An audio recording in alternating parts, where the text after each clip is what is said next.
West Virginia has the opportunity to make a statement against Penn State. Deion Sanders and Colorado have an oddly tough FCS game. Big 12 opening weekend is loaded. Let's get the squad together.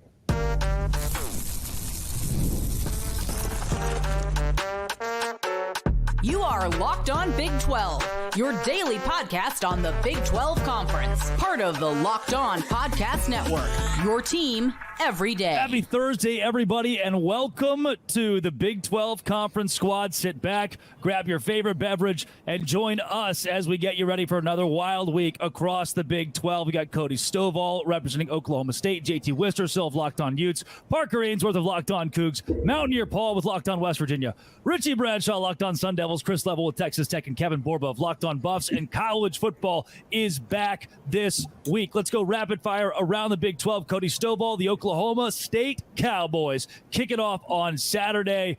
What do you think about this week's game? Well, I think it's going to surprise some people. It's going to stay pretty close for some time. They've won 29 games in a row, back-to-back FCS national titles, and their version of the Heisman winner will be in Stillwater, but I don't think it's enough. I think the Cowboys definitely get the W. JT Wistersill, you and I will be on hand tonight as the Utah Utes kick off their season against Southern Utah, their first game as a Big 12 member. What do you foresee happening at Rice-Eccles Stadium? Well, considering the last time they played the Thunderbirds, it was 73-7. I don't think it's going to be much of a game. This Southern Utah team's a little improved, but I expect to see all the backups for Utah in by the second half. Utah rolls. It could be great to see Cam Rising back on the field, though. As we move into a big weekend, Parker Ainsworth, your Houston Cougars aren't highly looked upon in the Big 12.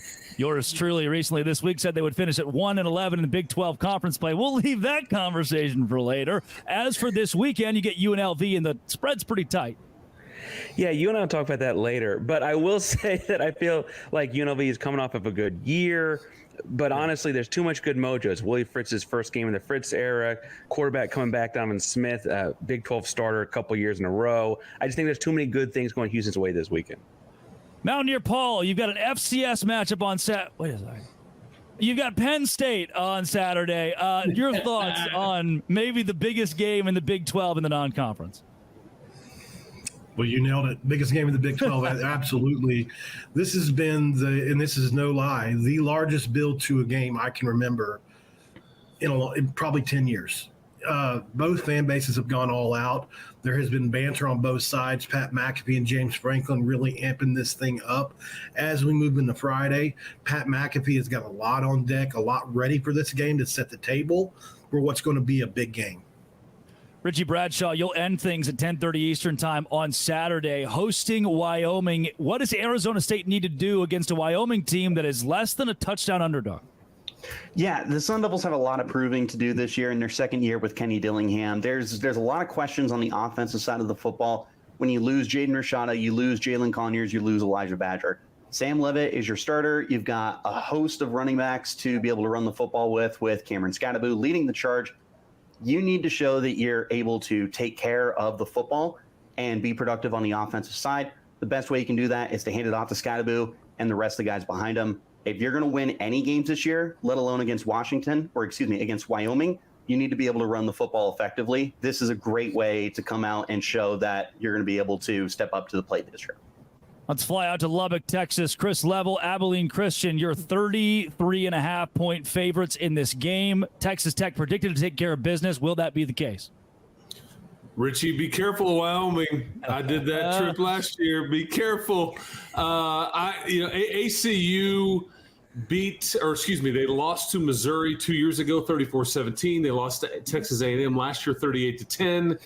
I bet you see something similar in Lubbock. A lot of excitement around here, and kudos to U of H and Oklahoma State for trotting out former Red Raider quarterbacks. I feel like we're just the gift that keeps on giving. And I would say, Richie, thank you for Jalen Conyers. It's a new tight end here in Lubbock, and we certainly appreciate it here. Love him very, very much. Take care of him for us. Guys, it's another team kicking things off tonight. Colorado will host North Dakota State. Kevin Borba of Locked On Buffs. My first question is less about the Buffs and more about their opponent. Is this the North Dakota State of old, or have you gotten a bit of a gap year?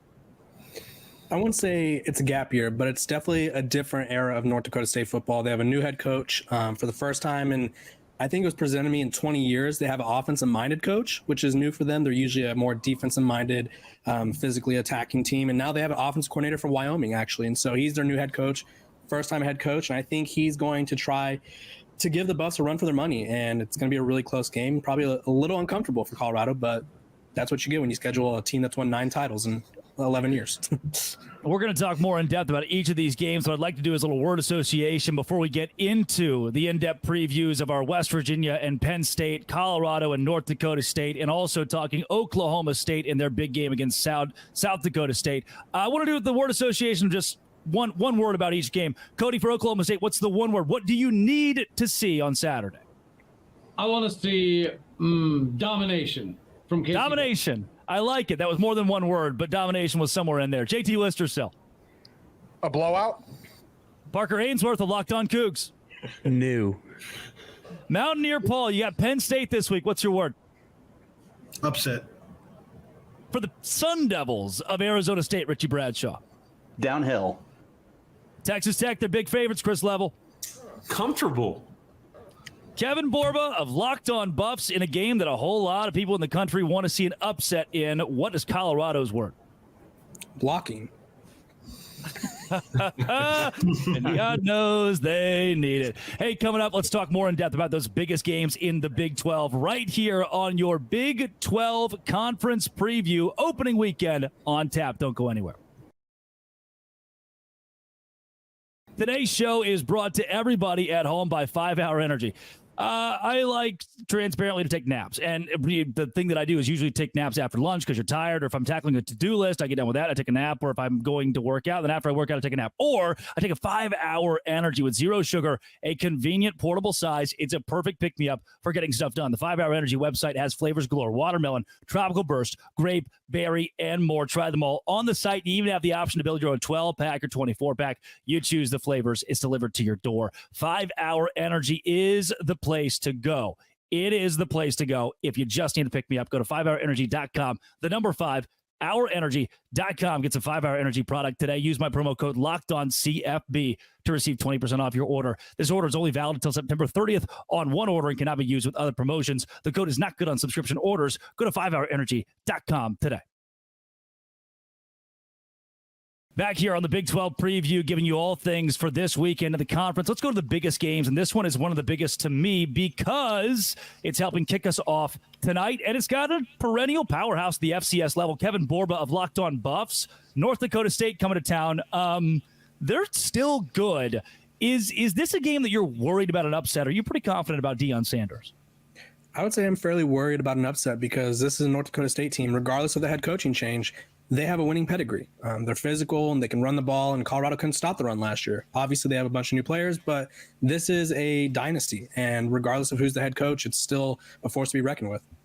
We've been joined by Spencer McLaughlin of Locked On College Football. Spencer, we'll go to you in just 1 second, but I want to get to the other game tonight first. JT Listersill, Southern Utah is on tap. We already talked about a large spread. You said you were expecting a blowout. Is there any way in which tonight's game is not a blowout? I don't see it. I know Spencer, voice of the Thunderbirds. Great having you on with us. But unfortunately, I think you will be calling a blowout. I think this Utah team's too good. If they want to achieve all of their goals, it starts with setting the tone in your first game of the season with a dominant win. Maybe it's one of those games where Southern Utah surprises them early, gets a little bit of a drive going. That happened the last time they played. But I just can't see. Utah hasn't lost to an FCS team in a very long time. Like this, I don't expect this to be a game. I think the Thunderbirds will fight hard, but I once again expect the starters to pretty much be done playing for Utah by the time halftime hits. Spencer, we'll go to you then. When it comes to the Colorado game tonight, the Utah game tonight, what do you foresee in the opener for the Big 12? Well, the only thing I can guarantee about that Southern Utah game is this is the best Southern Utah team Delane Fitzgerald has had going into his third season. They're a confident, talented, experienced bunch, and Utah has to come out ready to play. Lest I remind you that 2 years ago, Southern Utah led that game 7-0 at one point. It ended in a certain way that we need not mention, but Utah is my preseason favorite to win the Big 12, and I think that Southern Utah is going to make the best punch that they can, and we'll see how much that can actually push the Utes. As for Colorado, I think the upset potential here is wildly overhyped. I like Colorado big over North Dakota State. If you took out all of the noise with Deion Sanders and not letting a reporter or two ask questions in a press conference on all of that petty crap. If you remove that, you would have far fewer people saying North Dakota State could beat Colorado. That's people projecting what they want to have happen. Okay, that's like me saying the Mariners are going to shock me and make the playoffs this year after they fired their managers. Okay, I want that to happen, but deep in my heart, I know that's just not going to be the case. It's college football season. I don't know what word. It's just MLB talk. Great. Chris Level with Texas Tech this weekend. I know, again, blowout is the word, right? That's what Utah wants. If Tech doesn't get a blowout, is that a black scar on an early season game for the Red Raiders? Well, Chris, you do have to unmute. That would be helpful. Studies show. Jeez, I didn't even know I was muted. See, maybe this is me being just like, I don't need to say anything. The team will do Mountaineer Paul, you're muted as well. Yeah, that's right. My word a while ago was comfortable. I don't expect you to there's a lot of familiarity in this game between Texas Tech and Abilene Christian. Your former defensive coordinator is their head coach. You have 6 former players on that Abilene Christian team that used to play for the Red Raiders. So they'll come out with a chip on their shoulder and all those things. I just want to see a healthy quarterback for once and see what that looks like, and hand it to number 28, Taj Brooks, and see if you can't get his record-setting year potentially going, as he's trying to be the rushing leader in Texas Tech history and all those things. But, 20, 30-point win, I think you're very happy with the big road game coming up next week. We say hello to Jake Hatch of Locked On Cougars representing BYU this weekend, the Salukis. I'll be on hand for that one in Provo, Utah as well. Present a pretty good challenge, number 11 in the FCS. Is there a question mark here? Is BYU just going to overmatch the Salukis, or should we be worried? Well, the hope is that they overmatch the Salukis. BYU is 18-0 all-time against FCS teams, Drake, and you better bring those sunglasses and that nice coat you wear for the party animals when you come down to Provo and hang out with us. But the bigger point to be made is BYU has to handle their business. There you go. I like that. There's one shade. I like that a lot, actually. They broke. But nonetheless, BYU doesn't need to handle their business. The whole goal this year is to get to bowl eligibility. Well, that starts with a 1-0 record after you beat Southern Illinois on Saturday at night. Mountaineer Paul for West Virginia, and this is before we get to the big game where you know what? Yeah, I'm going to cut you off right there. Spencer McLaughlin, let's go to those two first before we give an entire couple of minutes to the biggest game in the Big 12. We're talking this weekend about BYU and Texas Tech. Should we be worried about either? It seems like both those games have different feels. Yeah, first and foremost, Drake, I think that if you put those shades back on, you bear a striking resemblance to Prince Aemond from House of the Dragon with the one side. So that's the first thing I had to get off my chest there. But Steve the Pirate. I think for BYU and Texas Tech, I expect them both. I'd be more concerned with BYU. I'm more interested in BYU, though, because I don't love BYU's quarterback situation going into this year. What I think is the deepest quarterback conference in the country. I'm intrigued by Baron Morton, of course. I just have a little bit more assurance on my end that he's going to succeed in that Texas Tech offense than what BYU's working with. So I'm a little bit more interested to watch the Cougars, and you take away whatever you can from these FCS matchups. Mountaineer Paul, you've already mentioned upset. What is the key? What's the one spot you say, hey, West Virginia is better than Penn State at this, or here's the little piece of the game that's going to go our way? Well, there's a lot, really. I've had 2 years to study this Penn State team. I've seen different iterations of that team and how they've gone through a little bit of a rebuilding process with Colton Nickey, the coordinators. I think, a lot of people don't mention that in this game, that there's 3 new coordinators for Penn State in a game 1 scenario at Morgantown. Garrett Green, while the completion percentage is talked about a lot, led the country in big-time throws with 31. He led the entire country under 2 minutes. Nobody talks about that a lot either. Obviously, he had a top 10 all-time rushing season for a quarterback last year. That doesn't get talked about a lot. And for me, we went in the trenches. I think we can stalemate those guys up front. I think, we have the best player in the game, and that includes number 11 with Wyatt Milam. I really do think he's going to hold his own against that guy.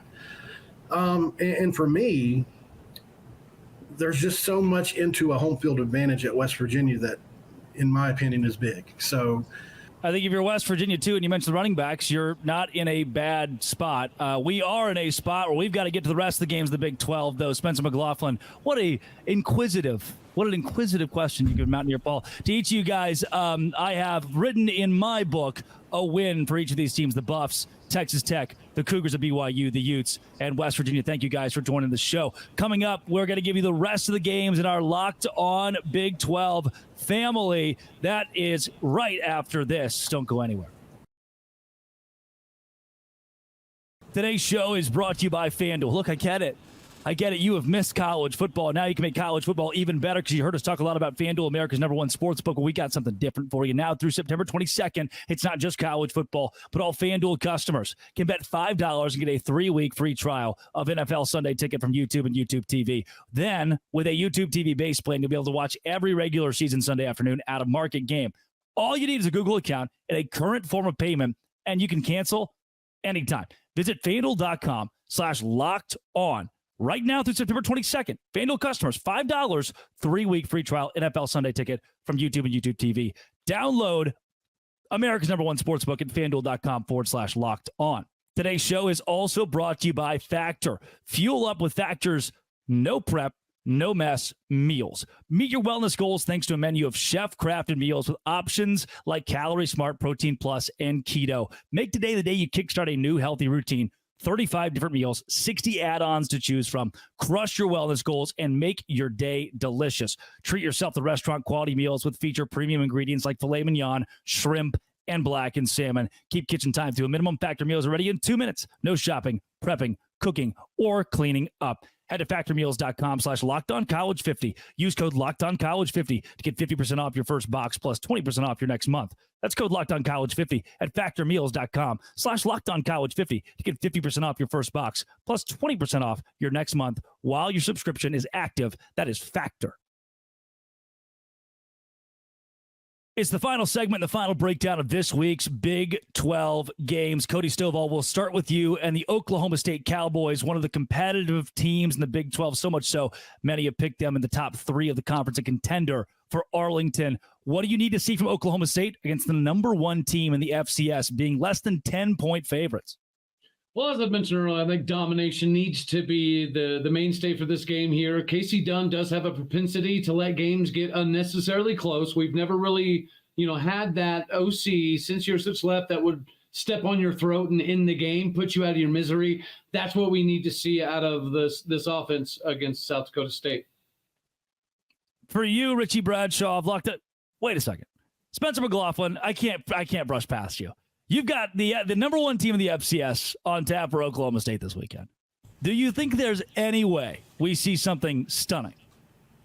Well, you'd have to define stunning there, but I saw something stunning take place in Stillwater last year with a non-Power 4 opponent. It was of technically a higher caliber in South Alabama, but South Dakota State is the current dynasty in the FCS ranks. A lot of people would say North Dakota State, but South Dakota State, they're the program that have won the last 2 national championships. They are rolling right now. So I've seen a lot crazier things happen. On paper, I'd love to say that Stillwater is a place that you don't go into and win, but I watched it happen last year, and there are a lot of similar players from last year's Oklahoma State team, and it's a very veteran unit. And you've got Alan Bowman at quarterback, and I'm not the biggest Oklahoma State fan in the world, as I've predicted them to go 8-4 this season, which is a disaster for Oklahoma State fans, or at least some of them, and it is, give the coach a contract extension for others.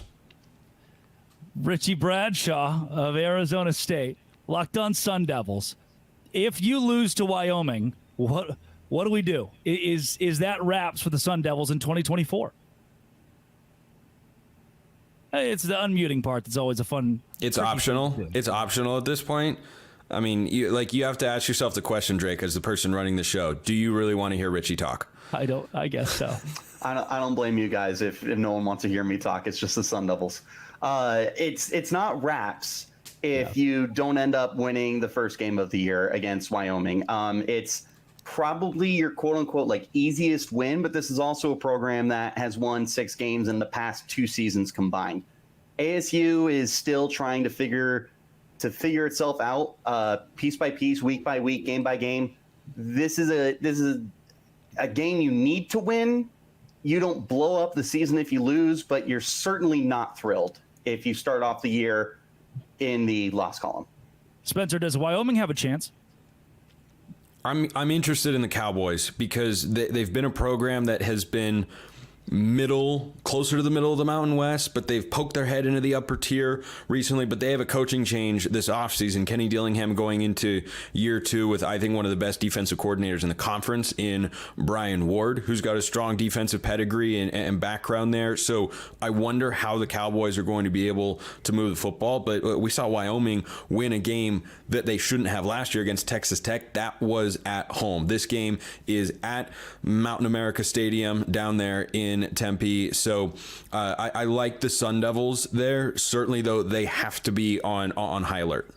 Parker Ainsworth, Locked On Cougs. We saw UNLV be very competitive last year. Wins at Air Force and against Wyoming late in the season, going to a bowl game and scoring 36 against Kansas. If you lose to a fairly solid, to a UNLV team that's not the UNLV of old, does that derail Willie Fritz's year 1? I think most people understand that Willie Fritz's year 1 is more about setting a culture and things like that. He's very, well known for what he did at Tulane, but people forget he was there 6, 7, 8 years, right? Yeah. I will say I'm not so scared of this UNLV team as it would have been a year ago. They brought in a couple new quarterbacks. As of depth charts being released this week, they hadn't really picked one. They're FCS caliber guys, not like national title FCS caliber guys like we talked about a couple times on the show, but like Holy Cross, Campbell, right? Like very normal. They're moving up to group of 5, kind of moving up in the world kind of quarterbacks.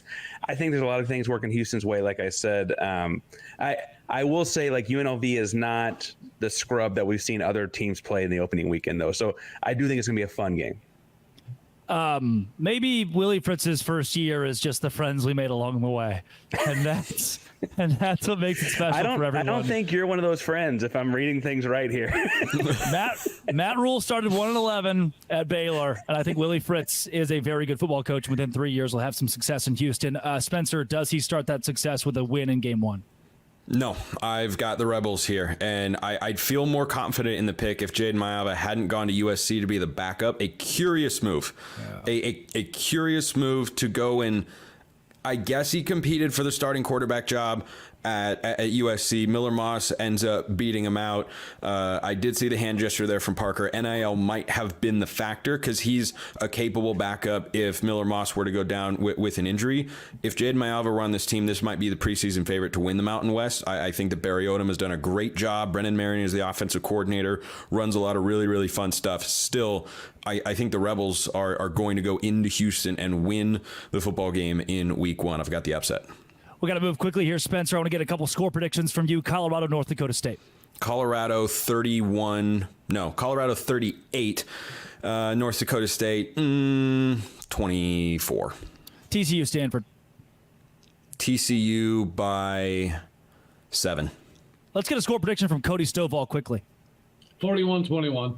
41-21 over the number 1 team in the FCS. Oklahoma State takes the win. For you, Parker Ainsworth. 35-28. Houston takes down UNLV by 7. And Richie Bradshaw, do you get the win versus Wyoming? What's that score? They're going to start the year off 1-0. They're going to take down Wyoming 27-17. And I'm muting Spencer's microphone. West Virginia beats Penn State 31-24 this weekend. Nobody can. I don't know if I can let that just go by the wayside. Spencer, that just can't happen. One sentence, your score prediction. For Penn State and West Virginia, I will take the Mountaineers 31-20.